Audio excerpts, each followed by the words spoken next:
landslides killed 4 people in western Nepal while a deadly earthquake struck Indonesia. Good morning to all of you present here. I'm Abhipsa Lamsal from grade 6A1 as a news reporter for today. Let's start with international news. A powerful 7.7 magnitude earthquake hit Indonesia and caused extensive damage. Ukraine launched one of its largest drone attacks that killed 6 people in Russia.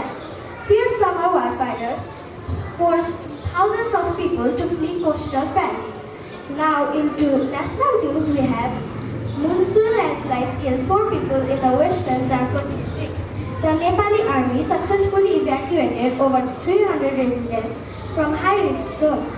For the weather forecast today, highest is expected to be 26 degrees Celsius as the lowest expected to be 21 degrees Celsius.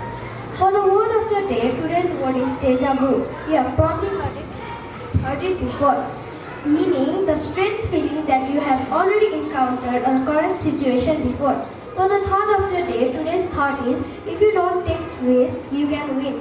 Have a pleasant day forward.